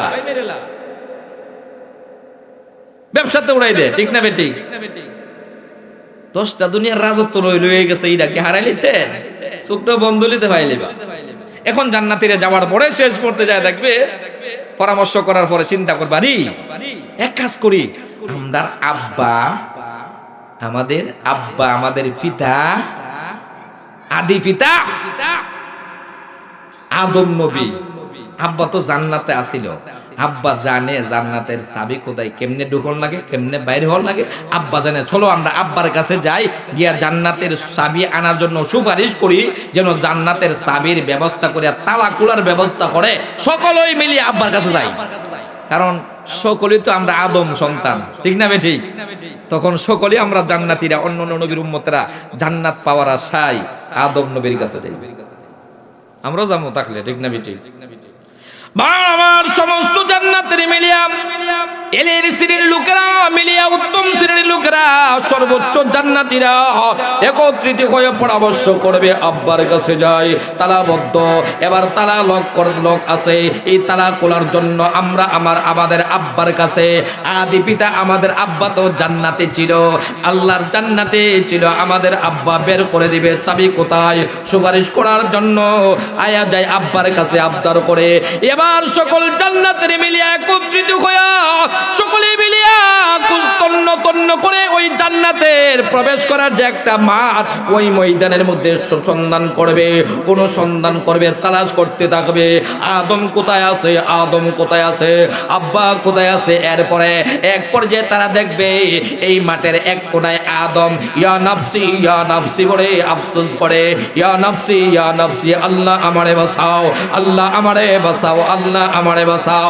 এমনি সমস্ত উম্মতের মিলিয়া বলবে, ইয়া আবানা ইস্তাফতিহ লানাল জান্নাতা, ও আমাদের আদি পিতা, ও আমাদের আব্বা, আমরা দেখো না এতগুলো রাস্তা পাড়ি দিলাম, কবর জগৎ পাড়ি দিলাম, 40,000 বছর, 50,000 বছর আমরা হাসরের মাঠে সময় ব্যয় করলাম সূর্যের নিচে, আবার 30,000 বছরের রাস্তা ফুলচেরাত পাড়ি দিয়া, এত সময় পাড়ি দিয়া, এত কষ্ট করিয়া এখন আমরা জান্নাতে যাব। হে আমাদের আব্বা, আসিয়া দিকে জান্নাতের দরজা বন্ধ, তালা লাগাল, লক লাগানো। ও আমাদের আব্বা, এক কাজ করো, আমাদের জন্য জান্নাতের দরজা খোলার জন্য আল্লাহর কাছে সুপারিশ করেন, আল্লাহর কাছে যাইয়া বলেন জান্নাতের দরজা দেওয়ার জন্য। আমরা জান্নাতি মেহমান, আমরা জান্নাতবাসী, কিন্তু দরজা খুলে না বলে যাইতে পারি না, দরজা খোলার সুপারিশ করো। আদম ডাক দিয়ে বলবে, আমার সন্তানেরা শুনো, আমি আল্লাহর কাছে এমন একটা ভুল করছিলাম, অন্যায় করেছিলাম, জান্নাতের ভিতরে আমি ছিলাম, আমি গন্ধম খাইয়া একটা অন্যায় করেছিলাম, এই জন্য আল্লাহ ঘাড় ধরে ধাক্কা দিয়া জান্নাত থেকে বের করে দিয়েছিল। এখন আমার ভয় হয়, আমি যদি আল্লাহর দরবারে যায় জান্নাতের দরজা খোলার জন্য সুপারিশ করি, তোমাদের পক্ষে আমি সুপারিশ করি, আর আমার আল্লাহ যদি ডাক দে বলে, এ আদম, তুই তো জান্নাতে ছিলে, তোর জন্য তো জান্নাত ছিল, তোর জন্যই তো তোর সন্তানেরা জান্নাত থেকে বের হয়ে গেছে, গন্ধম খাওয়ার কারণে আমি বলেছিলাম গন্ধম না খাওয়া, তুমি তো আমার আদেশ অমান্য করিয়া গন্ধম খাইছো, আল্লাহ যদি আমার আবার গার ধরে ধাক্কা দিয়া সরাইয়া দেয়, তাইলে আমি মুখ দেখাইতে পারবো না, আমি আল্লাহর কাছে সুপারিশ করতে পারবো না, আমি অক্ষম। তারপরে তারা যাবে নূহ পয়গম্বরের কাছে, নূহ পয়গম্বর বলবে আমার দ্বারা সম্ভব না, আমি অক্ষম। মূসা পয়গম্বরের কাছে যাবে, মূসা বলবে অক্ষম, আমার দ্বারা জান্নাতের দরজা খোলার সুপারিশের অনুমতি আমার দ্বারা সম্ভব না, আমার আল্লাহর কাছে সুপারিশ করার মতো শক্তি আমার নাই, ক্ষমতা নাই। এবার সমস্ত জান্নাতীরা, আমরা নেককাররা, সৎকাররা, মুত্তাকিররা, ইমানদাররা, জান্নাতি যারা যাব তারা মিয়া যাইব ঈসা পয়গম্বরের কাছে। ও পয়গম্বর ঈসা রুহুল্লাহ, আল্লাহর কাছে সুপারিশ করে জান্নাত জান্নাতের দরজা খোলার ব্যবস্থা করে দে দে দে দে দেও। এমনি ঈসা পয়গম্বর বলবে অসম্ভব সম্ভব না, তোমরা অন্য চিন্তা করো, আমার দ্বারা এই মুহূর্তে জান্নাতের দরজা খোলার পারমিশন আমার দ্বারা আল্লাহর কাছে অনুমতি নেওয়া সম্ভব নয়, তোমরা অন্য চিন্তা করো। এবার জান্নাতীরা সকলে মিলে নৈরাশ হয়ে আবার মিটিং বলবে, আরে সবাই তারায়া দিল, জান্নাতের দরজা খোলার কোনো ব্যবস্থা নাই, এখন কি করা যায়? আবার মিটিং বসবে, আবার সিদ্ধান্ত হবে। একজন পয়গম্বর আছে যার নাম হলো সাইয়্যিদুল মুরসালিন রাহমাতুল লিল আলামিন, উম্মতের জাবিনদার, উম্মতের জাবিনদার, উম্মতের কান্ডারি, রাহমাতুল লিল আলামিন, দুজাহানের বাদশা, আরবি নবী, মদন নবী, জিন্দা নবী। ওই নবীজির রওজা যিনি জিন্দা অবস্থায় এখনো আছে, এখন হাসরের ময়দানে নবীজি আমাদের সুপারিশ করছে। এখন মনে হয় ওই সুপারিশটা আমাদের নবী মুহাম্মদ সাল্লাল্লাহু আলাইহি সাল্লাম করতে পারবে। সিদ্ধান্ত হয়ে গেছে মুহাম্মদকে এই ময়দানে তদন্ত করা হোক। কোথায় আছে আব্দুল্লাহর ছেলে মুহাম্মদ, আল্লাহর বন্ধু, আল্লাহর হাবিব, আল্লাহর দোস্ত কোথায় আছে? সকলে মিলে এবার তারা বের হয়ে যাবে। আল্লাহর বন্ধু, আল্লাহর হাবিব মুহাম্মদকে তদন্ত করবে। এক পর্যায়ে যায় দেখবে আল্লাহর নবী জান্নাতের গেটের আগে, জান্নাতের এই গেটে পৌঁছার আগের মাঠটার এক কোণায় বসিয়া সেজদায় পড়িয়া বলতেছে, রব্বি হাবলি ইয়া উম্মতি, রব্বি হাবলি ইয়া উম্মতি, আল্লাহুম্মা উম্মতি, আল্লাহুম্মা উম্মতি, আল্লাহুম্মা সাল্লিম উম্মতি, আল্লাহুম্মা সাল্লিম উম্মতি। উম্মতি উম্মতি বলে সেজদায় পড়ে কাঁদতেছে। এবার তারা বুঝতে পারছে আসল জায়গায় পৌঁছে গেছে। সাইয়্যিদুল কাউনাইন খাতমুল মুরসালিন, সাইয়্যিদুল কাউনাইন খাতমুল মুরসালিন, আখিরা মুদবুওয়াদ ফখরুল আউয়ালিন, শুদ উজুদাস রাহমাতুল লিল আলামিন, শুদ উজুদাস রাহমাতুল লিল আলামিন, মসজিদে ও শুদ গামাজরু এ জমিন। তখন বলবে আসল জায়গা, আসল ঠিকানা পেয়ে গেছি। সকলে মিলে গ্রাও করবে নবী। নবীজি সেজদায় পড়ে কাঁদতেছে, কেমনে জান্নাতে নিব উম্মতের চিন্তা। ডাক দিয়ে বললেন, ওগো আল্লাহর নবী, আল্লাহর হাবিব, আল্লাহর বন্ধু, মাথা উঠান, মাথা উঠান। আল্লাহর নবী মাথা উঠাবে, ডাক দিয়ে বলবে, উম্মতের রে কেন আমার কাছে আসতো? সেজদা কেন, সেজদা থেকে কেন উঠাইলে? সকল জান্নাতীরা বলবে, আমাদের ও আমাদের ও আমাদের রুহানি পিতা, ও আমাদের রুহানি পিতা আল্লাহর হাবিব মুহাম্মদ, শুনো আমরা বড় বিপদে আছি, আমরা বড় টেনশনে আছি, জান্নাতের দরজা বন্ধ, আমরা তো জান্নাতে যাওয়ার কোনো পদ্ধতি পাইতেছি না। ওগো আল্লাহর নবী দেখো না, আমরা ওই যে আমরা কবর জগতে 40,000 বছর কাটাইলাম আযাবে, ফেরেশতাদের কষ্টে, আবার হাসরের ময়দানে সূর্য আমাদের মাথার উপরে জিহ্বাটা বুক পর্যন্ত বের হয়ে গিয়েছিল, গাম বায়া বায়া সাঁতরাইছে। এত কষ্ট করার পরে বলছে রাত ওই জাহান্নামের উপর দিয়ে আগুন দিয়া আইতে যে কত কষ্ট হইছে। এখন আমরা জান্নাতে ডিক্লার পাইছি, আমরা জান্নাতের সার্টিফিকেট নিয়া, আল্লাহর লিখিত এই কাগজপত্র নিয়া, সার্টিফিকেট নিয়ে এখন যাব, কিন্তু আমরা তো এখন পর্যন্ত ঢুকতে পারি নাই, দরজা বন্ধ। আমাদের আদি পিতা আদম তাড়ায় দিছে, নূহ পয়গম্বর তাড়ায় দিছে, মুসা তাড়ায় দিছে, ঈসা তাড়ায় দিছে। ওগো আল্লাহর নবী শেষ বিশ্বাস, আমাদের শেষ আশার স্থান হলো, শেষ ভরসা হলো আপনি। আল্লাহর নবী গো আমাদেরকে তাড়ায় দিবেন না, দূরে সরাইয়া দিবেন না। এক কাজ করেন, এই যে দরজা বন্ধ দেখা যায়, জান্নাতের লোক দেখানো যায় তালাবদ্ধ অবস্থায় আছে, এক কাজ করেন আল্লাহর দরবারে সুপারিশ করিয়া আমাদের জন্য জান্নাতের ব্যবস্থা করে দেও, আমাদেরকে জান্নাতে প্রবেশের অনুমতির ফায়সালা নিয়ে নাও। ওগো আল্লাহর নবী আমাদেরকে তাড়াইবেন না। এমনি আল্লাহর নবী বলবেন, হা হা তোমরা অপেক্ষা করো, আর দেরি করতে হবে না, আর টেনশন করতে হবে না, আমি আল্লাহর দরবারে সুপারিশের ব্যবস্থা করছি, একটু অপেক্ষা করো। এমনি আল্লাহর নবী বলবেন তোমরা দূরে সরে যাও। আবার আল্লাহর নবী সেজদায় পড়ে যাবেন, সেজদায় পড়ে এমন কান্দা কানবে, আল্লাহর প্রশংসা গাইতে থাকবে, আল্লাহর তাসবিহ পড়তে থাকবে, আল্লাহর গুণগান গাইবে। এই গুণগান এমন ভাবে গাইবে যে মানুষ কোনোদিন করে নাই, কিয়ামতের আগেও করে নাই, কিয়ামতের পরেও করে নাই, মরণের আগে আগে করে নাই, দুনিয়া থাকতে করে নাই, রূহ জগতে করে নাই। এই প্রশংসা করার পরে আল্লাহ সন্তুষ্ট হয়ে যাবে। আল্লাহ খুশি হয়ে ডাক দেয়া বলবে, ও আমার হাবিব, ও আমার বন্ধু, ইরফা রাসাক, আপনি আপনার মাথা উঠান, সালতু উতা, আপনি যা চাইবেন তা দেওয়া হবে। আপনি আপনার মাথা উঠান, আপনি যা চাইবেন তা দেওয়া হবে। কানতে হবে না, আপনাকে অনুমতি দেওয়া হবে, যা চাইবেন তা দেওয়া হবে। আল্লাহর নবী মাথা উঠায় বলবি, ওগো আল্লাহ রব্বুল আলামিন, দেখো না আমার উম্মতরা, অন্য অন্য নবীর উম্মতরা জান্নাতে যাবে, কিন্তু জান্নাতের দরজা বন্ধ। ওগো আল্লাহ, জান্নাতের দরজা উম্মতের জন্য খুলে দাও, জান্নাতের দরজা উন্মুক্ত করে দাও, জান্নাতের দরজা আল্লাহ তুমি খুলিয়া দাও। আমার উম্মতেরা, অন্যান্য উম্মতেরা নবীরা জান্নাতে যাবে, আল্লাহ দরজা করে দাও। এমনি আল্লাহ রব্বুল আলামিন ডাক দিয়ে বলবে, ওগো আল্লাহর হাবিব, অনুমতি গ্রহণ করা হলো, আপনাকে অনুমতি দেওয়া হলো। কারণ আমি আগেই বলে দিয়েছি, আপনি যতক্ষণ পর্যন্ত জান্নাতে প্রবেশ না করবেন, পৃথিবীর কোন নবীরা জান্নাতে যেতে পারবে না। আপনার উম্মতরা যতক্ষণ পর্যন্ত জান্নাতে প্রবেশ না করবে, এটা আগে আমি আল্লাহ ওয়াদা করেছি, এটা আমি আল্লাহ আগে অঙ্গীকার করেছি, এটা আমি আল্লাহ আগেই ওয়াদা করে দিয়েছি হাদিস কোরআনে। আপনার উম্মত যতক্ষণ পর্যন্ত জান্নাতে প্রবেশ না করবে, অন্য অন্য নবীর উম্মতরা জান্নাতে যাইতে পারবে না। জান জান অনুমতি দেওয়া হলো। আল্লাহর নবী রাহমাতুল লিল আলামিন এবার একটা উটের উপরে সওয়ার হইয়া, একটা ঘোড়ার উপরে, উটের উপরে সওয়ার হইয়া আল্লাহর নবীকে বেলাল ওই লাগামে ধরবে, ওই উটের লাগামে বেলাল ধরবে, আর নবীজি উপরে থাকবে। পিছন দিক দিয়া আমরা নবীর উম্মতেরা, অন্য অন্য নবীর উম্মতেরা, আবু বকর এবং গরিব সাহাবায়ে কেরাম, গরিব সাহাবায়ে কেরাম, নেককার নেওয়ালা, মুত্তাকি ইমানদার, যারা নেক কাজ করছে, আল্লাহর প্রিয় বান্দা হইছে, মকবুল বান্দা হইছে।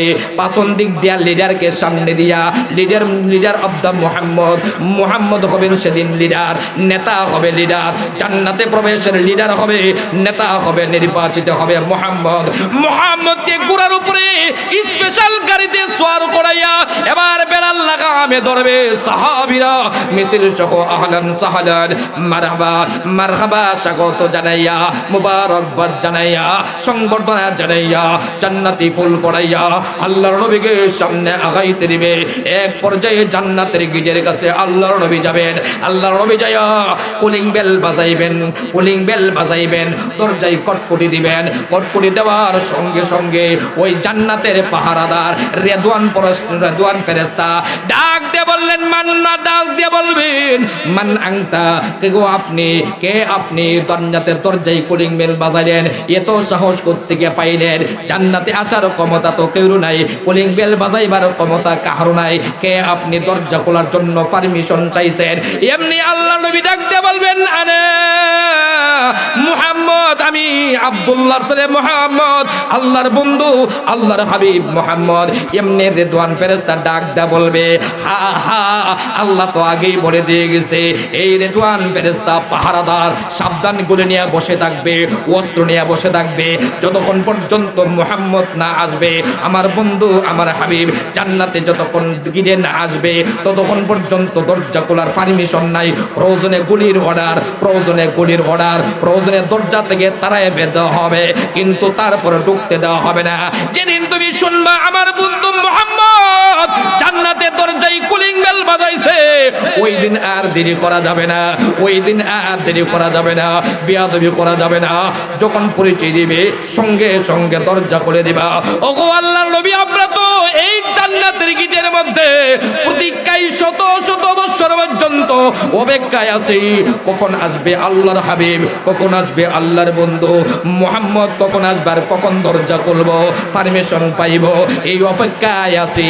আসুন, আহলান সাহলান, আহলান সাহলান, আসসালামু আলাইকুম, আসসালামু আলাইকুম ইয়া আহলাল জান্নাতি। আল্লাহ ডাক দিয়ে বলবে, আসসালামু আলাইকুম ইয়া আহলাল জান্নাতি। আল্লাহ সালাম দিবে, ডাক দিয়ে বলবে, ও জান্নাতীরা, তোমাদের উপরে হবে শান্ত। সালামুন আলাইকুম তিবতুম ফাদখুলুহা খালিদিন। ফেরেশতারা বলবে সালামুন আলাইকুম তিবতুম ফাদখুলুহা খালিদিন, তোমরা শান্ত মনে প্রবেশ করো। তখন ওই শান্ত মনে সালাম পাইয়া ফেরেশতারা বলবে চিরদিনের জন্য ঢুকো, আর কোনোদিন বের করা হবে না। তখন আল্লাহর নবী সাইয়্যিদুল মুরসালিন হাবিবে কিবরিয়া মুহাম্মদ সাল্লাল্লাহু আলাইহি সাল্লাম সর্বপ্রথম জান্নাতে প্রবেশ করবে। সকল উম্মত সাহাবায়ে কেরাম, গরীব উম্মত, গরীব সাহাবায়ে কেরাম, নেককার মুত্তাকি ঈমানওয়ালা, ভালো কাজ যারা করছে, 2 রাকাত নামাজ বেশি পড়ছে, ওয়াজ যারা সময় দিয়েছে এবং আমল করতে যায় কষ্ট স্বীকার করছে, সাধনা করছে, এরা সর্বপ্রথম জান্নাতে যাবে নবী খিনিয়া। এখন সকল জান্নাতীরা যখন জান্নাতে চলে যাবে, জান্নাতে যাওয়ার পরে জান্নাতের নাজ নিয়ামত ভোগ করবে। কি করবে? 10টা দুনিয়ার সমান জান্নাত পাইবে কারা? সবচেয়ে গরিব যে বাড়া হইব। জীবনে আমাদের সদা সদিত অনেক গরিব লোক আছে, বাদ খাইতে হয় না, ঠিক না বেটি? এমন যে গরিব লোক থাকে, ঠিক তেমনি জান্নাতের মধ্যে গরিব আছে, ঠিক না বেটি? জান্নাতের মধ্যে যে সবচেয়ে গরিব 10টা পৃথিবীর সমান রাজত্ব দিবে এবং 10টা পৃথিবীর সমান জায়গা লাগবে, তারে যে কালি সাজানোর জন্য আইটেম দিব, আইটেম নিয়ামত। তাহলে জায়গা হইতো না, আল্লাহ যে তারে কি দিব, কি রাখছে ভাইয়ের আমার। তখন জান্নাতের জন্য নিয়ামতের মধ্যে থাকবে।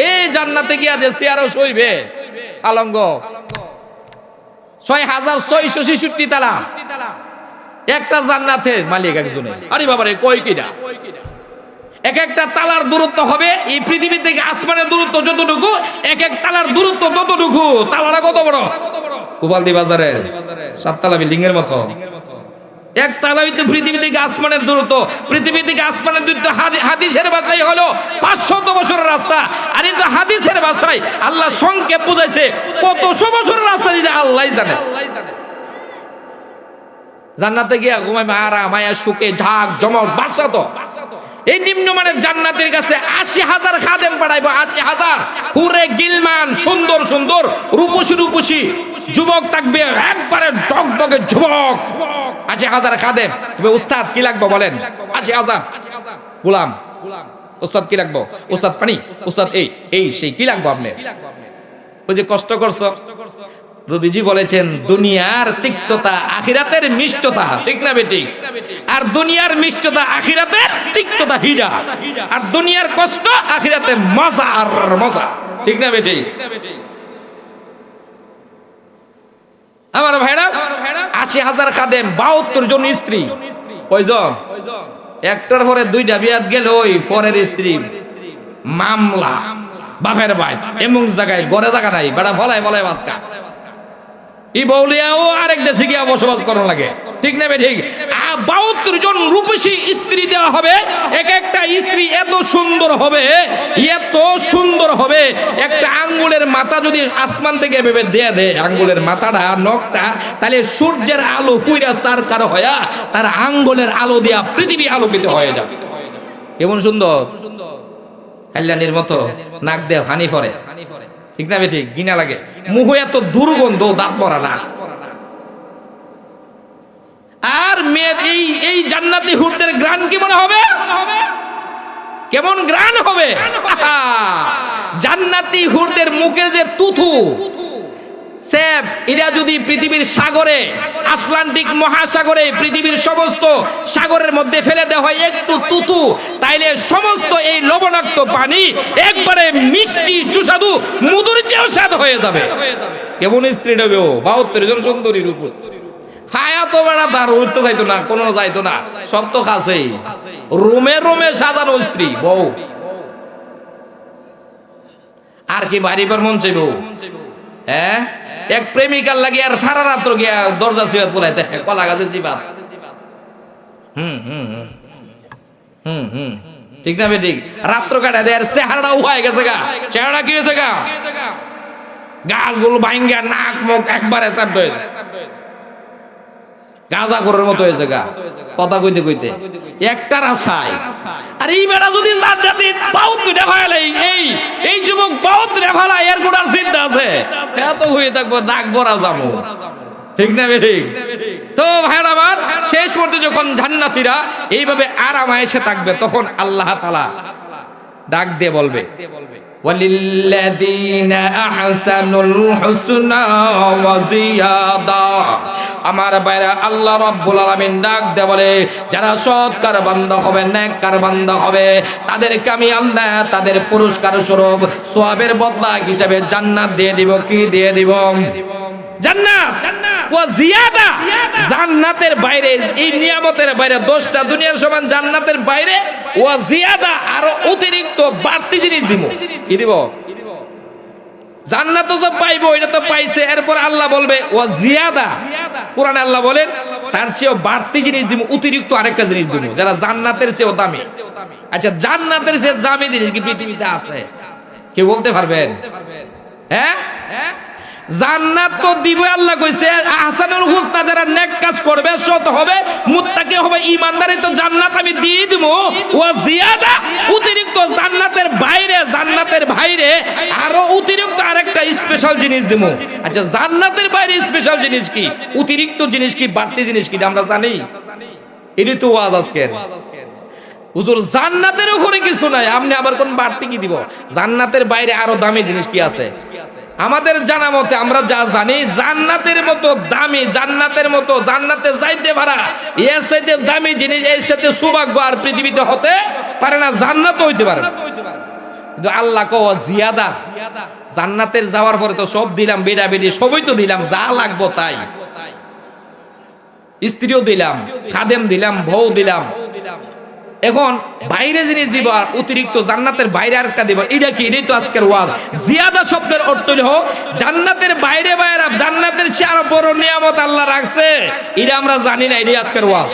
জানার দরকার আছে কিনা? তো জান্নাতের উপরে আবার কি? এটা কি? এটাই ওয়াজ।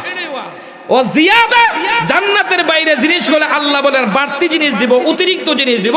হাদিসের ব্যাখ্যায়, এই কোরআনের তাফসীরের কিতাবে লেখেন, তাফসীরের ব্যাখ্যায় বলেন জিয়াদা শব্দের অর্থ হলো জান্নাতীরা যখন জান্নাতে চলে যাবে, শত শত বছর পর্যন্ত জান্নাতের নিয়ামত দিকে চাইয়া থাকবো। এই যে চাইছে তো চাইছে 70,000 বছর পর্যন্ত আমি চাই থাকবো। কি দিল কি দামারে? ওই যে সুন্দরী বেড়া বৌদিকে লিব, এই যে চাইছে কয় হাজার বছর? 70,000 বছর। এক ফলকে চোখে পড়ে না, চোখের পলক। এখানে চোখের পলক পড়তো না, দুনিয়াতে ফলক না হলে কি আর না বললে কি, এটা না দা পানি বাইর, মুখে মুখে গ্রান বাইর, ঠিক না বেঠিক? এক লোক বেলে গিয়া মিশর গেছে, বিদেশ যাওয়ার পরে অ্যাক্সিডেন্ট হইয়া হাসপাতাল। এই মিশরের কোন মানুষ আর দেখা ভাগ্যে জোরছে না দেখার। আর মিশরের নারী না সুন্দর, সবচেয়ে সুন্দরী হলো মিশরী নারী, ঠিক না বেঠিক? হে যায় দেখে এ বিমানবন্দর ফাড়ি দিয়ে অ্যাক্সিডেন্ট কইরা হাসপাতাল, মিশরের হাসপাতাল। কিন্তু মিশরের হাসপাতাল তো সুন্দরী মিশরী, সত্যের সুন্দর সুন্দরী যুবতী মেয়েদেরকে নার্স হিসাবে গ্রহণ করে। বাংলাদেশও আছে, ঠিক না বেঠিক? এলিগে দে খেতা পারত তে আজাতে হাড়দা পারে নিতে পারি, মায়া দেখি তো আইব এই হ্যাঁ এই হাসপাতাল রে, মায়া বড় সুন্দর, ঠিক না বেঠিক? এই জন্য সুন্দর টিভি নিয়োগ দেওয়া হয়। তো ওই লোকটা মারা যাওয়ার পর অ্যাক্সিডেন্ট করছে, তো বেহুশ হয়ে গেছে, হুশ নাই, জ্ঞান নাই।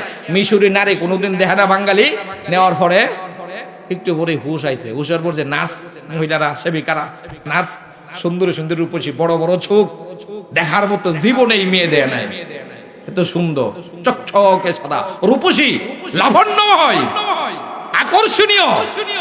ছায়া যে হুশ ফিরার পর যে চাইছে, এত চোখের ফলক ফলা না। এ মনে করছে রে আমি যে অ্যাক্সিডেন্ট করছে, মনে মরে গেছে, জান্নাতে বলছে বুঝেছি, জান্নাতে বলছে কার মতো হয়েছে গা, বিদেশ জ্বালে জ্বালাম না জ্বালাম, জান্নাত হয়ে গেছি, জান্নাত হয়ে গেছি। হে তো যে সা পেঠারে দিয়ে তো সার ফলক পেটে না। দুনিয়ার নারী দিক পেয়ে মনে করছে জান্নাতে গেছে গা। আর এখানে গেলে কি অবস্থা হবে? এখানে গেলে কি অবস্থা হবে?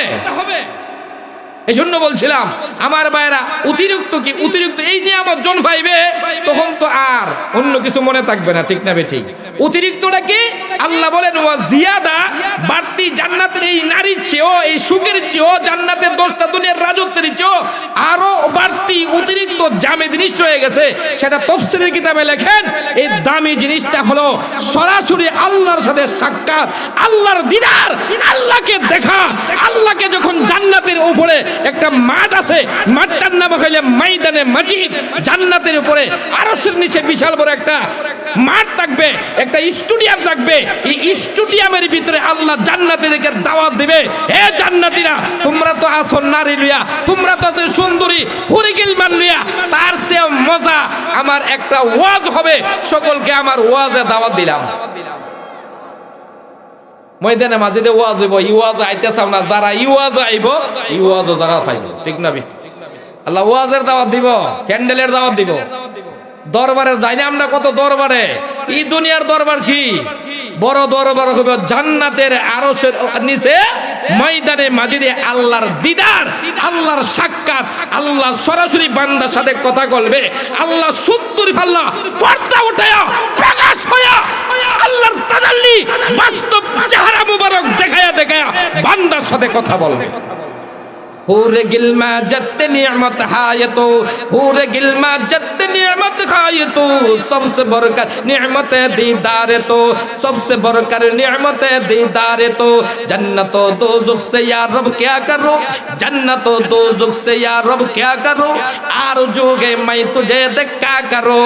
তখন জান্নাতীরা আল্লাহর যখন দেখবো মাঠে গিয়া, আল্লাহর ওয়াজ গিয়া, মঞ্চে গিয়া আল্লাহ ওয়াজ করব, এটা পরে বলতেছে। আল্লাহরে দেখার পরে এরা যে আল্লাহর দিকে চাইবো, এই যে আল্লাহরে দেখার পরে আল্লাহর নুরানি মাদ্রাসা যেন বাড়ানা করে একটা জমিন কিনিয়া একটা বিশাল বড় একটা মাদ্রাসা, আল্লাহ এই বেহেশতের বাগান আল্লাহ যেন তৈরি করে দেন, সকলে বলেন আমিন। আল্লাহ যেন এমন একজন মানুষ এবং 2-4 জন মানুষ তৈরি করে দেন, একটা জমিন কিয়া মাদ্রাসা ওপেনলি বিশাল বড় মাদ্রাসা হয়ে যাবে ইনশাআল্লাহ। ইখলাস যদি থাকে আপনাদের সদাসুদি ভাইদের, গোপালদের ভাইদের, ইনশাআল্লাহ উছরে অতি সত্তর আল্লাহর দিন এই জান্নাতি বাগান, জান্নাতি প্যান্ডেল, কারণ এই মাদ্রাসাকে জান্নাতের বাগান বলা হয়েছে, জান্নাতের টুকরা বলা হয়েছে। আল্লাহ যেন ওই জান্নাতের টুকরা হিসাবে সমস্ত এই এলাকার লোকদের হাসরের ময়দানে দাওয়াত দেয়া জান্নাতের মেহমান বানায় দেয়, সকলে বলেন আমিন। আমার ভাইরা আসুন, এবার আসেন ওয়াজও যাই। অতিরিক্ত যে আল্লাহ বাড়তি আল্লাহর দিদার যে কি মজা, এটা কিভাবে এই সিস্টেমে যায়, এটা কিভাবে আল্লাহ দাওয়াত দিয়ে নিবে, আল্লাহ কাঠ পাড়াইবে, কি পাড়াইবো? ফেরেশতা দিয়ে। ওই যে রফিক ভাই, কাঠ এই বছর আপনাদের ওয়াজের ব্যতিক্রম হইছে, ওয়াজে কোনো দাতার কোনো নাম নাই, ঠিক না বেঠিক? খুব কম, দেই নাই নাম। ফেরার জন্য স্পেশাল কাঠ বানাইছে। কি বানাইছে? বিবাহের কার্ড দেয় না, এর চেয়ে ভালো সুন্দর পদ্ধতিতে কার্ড বানিয়ে প্রত্যেকের দাওয়াত দিয়েছে যে আপনার ওয়াজ আইবেন। আল্লাহর মাহফিলে ময়দানে মাজিদে জান্নাতের উপরে 6666 উপরে আল্লাহর আরশের নিচে একটা মাঠ থাকবে। এই মাঠটা কত বছর কতটুকু বড় হবে জানেন? জিব্রাইল বলেন, জিব্রাইল একটা 600 ফাঁকা, জিব্রাইলের 600 ফাঁকা যখন একসাথে বাড়ি দেয় তখন একটা মুহূর্তে তামাম পৃথিবী ঘুরতে পারে, 1 সেকেন্ডে। পাওয়ারটা কত? আল্লাহর কইছে, আল্লাহ তুমি তো মাঠ বানাইছো, মাঠটা একটু দেখবার সুযোগ দাও না। আরে তুই দিকে পাইতে না, এটা কত বড় হইব, ওটা কত বড় তুই দেখতে কি দেখা তুই কুল পাইতে না। ও না, আল্লাহ তুমি যখন জান্নাতের লাগে ওয়াজ ডাকবা, আর এই ওয়াজের মঞ্চে আল্লাহ কোরআন তেলাওয়াত করবে, সূরা আর রহমান, নিজে আল্লাহ সভাপতি হয়ে সমস্ত জান্নাতীদেরকে কোরআন তেলাওয়াতের মজা আর স্বাদ দিয়ে দিবে। এই মজা আর স্বাদ কেমন লাগবে সামনের ওয়াজ হবে ইনশাআল্লাহ। আল্লাহর যদি কোরআন নিজে তেলাওয়াত করে কেমন মজা লাগবে, দিক্কা আল্লাহর দিক্কা যদি আল্লাহর কোরআনের আল্লাহর তেলাওয়াত শুনেন কেমন লাগবে। এবং ওয়াজের প্রধান অতিথি হবেন আমাদের নবী মুহাম্মদ সাল্লাল্লাহু আলাইহি ওয়াসাল্লাম, যার উপরে কোরআন নাযিল হয়েছে। এবং এই ওয়াজের বিশেষ অতিথি হবে কণ্ঠশিল্পী, কণ্ঠস্বর যাকে আল্লাহ দিয়েছিলেন সুলাইমান পয়গম্বর হবে বিশেষ অতিথি। সুলাইমান পয়গম্বর কোরআন তেলাওয়াত করে শোনাইবে। এবং ইসরাফিল থাকবে, হামদ সানা তেলাওয়াত করার জন্য, হামছানা পরিবেশন করার জন্য, ইসরাফিলের জীবন সিংহায় ফু দিলে তামাম পৃথিবীর কণ্ঠ শুনে ভেঙ্গে তছনছ হয়ে যাবে, উলটপালট হয়ে যাবে, এত মধুমেহ হবে। ওই ইসরাফিলকে বলবে আল্লাহর প্রশংসা গজল গাওয়ার জন্য, তারানা গাওয়ার জন্য, আল্লাহর হামদ বাড়ি তালা পেশ করার জন্য। 4 জন থাকবে, কয়জন? বক্তা তো আয়সা পড়ছে, আসল ওয়াজ তো হয়ে গেছে, ঠিক না বেঠিক? বক্তা আয়সা পড়ছে, আমরার আসল জান্নাতের উপরে যারা বেশি নিয়ামত ইজোর হয়ে গেছে। আর আমি দৃঢ় করব না, আমার বন্ধুবর জিহাদের সাহেব যেহেতু এসে পড়েছে, আমি আর আপনাদেরকে জান্নাতের এই ময়দানে মাঝে দিয়ে আল্লাহর দাওয়াত নিতে পারলাম না। কেমনে সাক্ষাৎ হইবে, কেমনে কোরআন তেলাওয়াত করবে, নবী কেমনে তেলাওয়াত করবেন, সুলাইমান কেমনে তেলাওয়াত করবে, কি অবস্থা হবে। শেষ মধ্যে একটা কথা বলি, দাওয়াতটা মনে করে নিছে আল্লাহ। নেওয়ার পরে আল্লাহর সভাপতি চেয়ার, নবীজি বিশেষ বক্তা, নবী হলেন প্রধান বক্তা, তারপরে থাকবেন দাউদ নবী বিশেষ বক্তা। তখন আল্লাহ তাআলা কোরআন তেলাওয়াত শোনাবেন। দাউদ দাঁড়া, আমার কোরআন তেলাওয়াত করে এদেরকে মনে খুশি করে দে। কোরআন কি সাধারণ জিনিস? এই কোরআন এমন একটা জিনিস, এই কোরআনের এত স্বাদ, 2টা গুণ কোরআনের। একটা হলো স্বাদ মজা, আর একটা হলো এটা আকর্ষণ। এটার আকর্ষণ, এটার অ্যাকশন আছে, ঠিক না ঠিক? কোরআন তেলাওয়াত শুনলে একটা মনের মধ্যে স্বাদ পয়দা হয়, আকর্ষণ পয়দা হয়, অ্যাকশন হয়, ঠিক না ঠিক? অ্যাকশন বানায়া, আকর্ষণ বানায়া একবারে সকলকে আল্লাহর প্রেমিক, আল্লাহর পাগল বানায় দিব। তেলাওয়াতের সুরে সুরে, তালে তাল মিটাইয়া, দাউদ পয়গম্বরের তেলাওয়াতের সুরে, তেলাওয়াতের মজার কণ্ঠে এই জান্নাতীরা ওই ময়দানের মধ্যে তারাও হেলতে থাকবে, দুলতে থাকবে, নাচতে থাকবে। এক পর্যায়ে তারা বেহুশ হয়ে 200 বছর পর্যন্ত বেহুশ হয়ে ময়দানে ঘুরে থাকবে। মজার কণ্ঠ ভাই, বুঝ থাকতো না। দেখেন না সরমুনের মাহফিলে দেখবেন আল্লাহর এশকের গজল না পাগল হয়ে যায়, ঘুরে জায়গা উপরে দা ঘুরে, ঠিক দেখেন না? এশক তৈরি হয়, আল্লাহ এশক তৈরি দেবে, আল্লাহর মহব্বত তৈরি করবে এই তেলাওয়াতের মাধ্যমে। প্রায় 200 বছর পর্যন্ত সুলাইমানের কণ্ঠের আওয়াজ হয়ে বেহুশ ঘুরে থাকবে, পাগল হয়ে যাবো, মাথাল বতর হয়ে যাবো। এরপরে নবীকে বলবেন আপনি তেলাওয়াত করেন সূরা ইয়াসিন। নবীজি সূরা ইয়াসিন তেলাওয়াত করবেন। ইয়াসিন তেলাওয়াত করার পরে উম্মতেরা শুনিয়া নবীর তালে তাল মিলাবে, নবীর সুরে সুর মিলাবে। এমনকি জান্নাতের গাছ পর্যন্ত নাচতে থাকবে, এমনকি জান্নাতের গাছ আল্লাহর আরশ পর্যন্ত নাচতে থাকবে। নাচতে নাচতে এমন হয়ে বেহুশ হয়ে যাবে, আল্লাহর এই নবীর তেলাওয়াত শুনিয়া এত একটা মজা আর স্বাদ, এমন একটা আকর্ষণ, অ্যাকশন তৈরি হবে, আল্লাহর প্রেম তৈরি হবে। প্রায় 500 বছর পর্যন্ত বেহুশ হয়ে মাঠে ঘুরে থাকবে। আল্লাহর প্রেম, এশকের জ্বালা উঠবো, এশকের জ্বালা সব ফিরে থাকে। পরে শেষ পড়তে আল্লাহ নিজে কইবে কোরআন তো আমি নাজিল করছি, দাওয়াত দেই নাই, মুহাম্মদের উপর নাজিল করছি, আমি নিয়ে বানাইছি। কোরআন তো আমার, একজনকে দিয়া না আমি এটা কাজ করছি, দিয়া দাওয়াত দিছি, কিন্তু আমি কোরআন নাজিল করছি। আমার কণ্ঠটা শুনবা না, আমার ওয়াজ শুনবা না। জান্নাতীরা বলবে এর চেয়ে আরো মজা আছে, আরো মনোমুগ্ধকর মজা, স্বাদ আরো আছে, ও আছে। আমার কণ্ঠ তেলাওয়াত তো তোমরা শুনো নাই। হিচে কাছে দর মুলকে ও আম্বাজ নাই, কওলে উলা লাহলে নাই, আওয়াজ নাই। আল্লাহর কণ্ঠের কোনো তুলনা নাই, আল্লাহর কণ্ঠের কোনো নমুনা নাই। কি কণ্ঠ হবে আল্লাহ যখন সূরা আর রহমান বলবে না, আনার রহমান, আনার রহমান, দেখ আমি রহমান, ছায়া ছায়া দেখ আমারে, আমি হইলাম রহমান, আমি আল্লাহ। আমার জন্য তোরা ইবাদত করতে আমারে খুশি করছ, দিয়ে দিলাম জান্নাত। আমার পাগল ছিলে, আমার এবার মন ভরে দেখ, প্রেম নিয়ে দেখ, ইশক নিয়ে দেখ। জান্নাতীরা দেখবে। আর আল্লাহ যখন কণ্ঠ দিয়া রহমান তেলাওয়াত করবে, এই তেলাওয়াতের মজা কণ্ঠে এই জান্নাতীরা প্রায় 50,000 বছর পর্যন্ত বেশ হয়ে থাকবে। এরপরে আবার হুঁশ পাবে, আল্লাহর দিকে তাকায়া 8 লক্ষ বছর কাটাইয়া দেবে।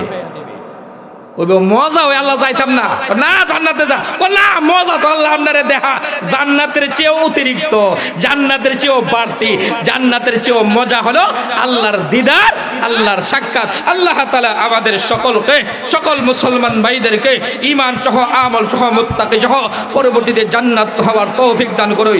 সকলে বলেন আমিন।